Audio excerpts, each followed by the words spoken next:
Hi friends, welcome to our channel. ఈరోజు చుక్క కూర ఏ విధంగా చేయాలో చూసేద్దామండి. దాని కొరకి ఆయిల్ ఒక 3 టేబుల్ స్పూన్ వేసుకొని ఇందులోకి పోపు దినుసులు వేసుకోవాలి. జీలకర్ర, ఆవాలు, శనగపప్పు, మినప్పప్పు, దాంతోపాటు కరివేపాకు కూడా వేసుకోవాలండి.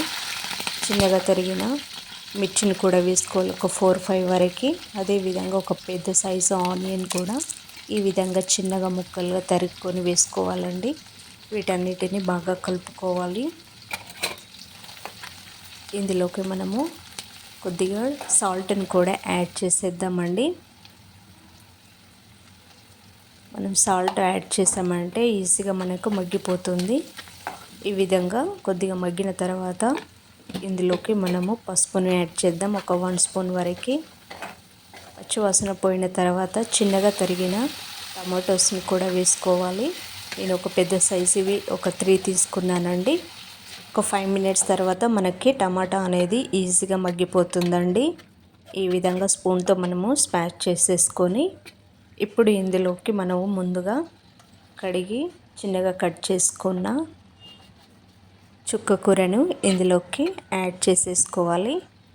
పూర్తిగా మనము డ్రై చేసుకున్న తర్వాత ఇందులోకి యాడ్ చేయాలండి.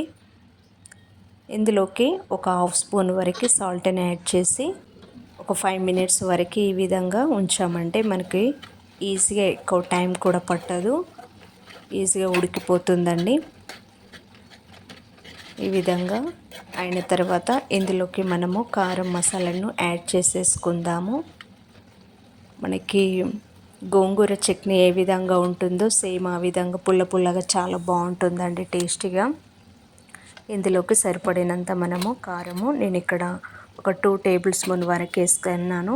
అదేవిధంగా 1/2 స్పూను జీలకర్ర పొడి, 1/2 స్పూను గరం మసాలా, దీంతోపాటు మనము కసూరి మెంతి కొద్దిగా వేసుకుంటున్నాను. చిన్నగా తరిగిన కొత్తిమీరని కూడా యాడ్ చేసేసుకొని ఎట్ ఏ టైము ఇవన్నీ కలిపేసుకోవాలండి. చాలా ఈజీగా చేసుకోవచ్చు, ఈజీగా కుక్ అయిపోతుంది, ఎక్కువ టైం కూడా మనకు పట్టదు.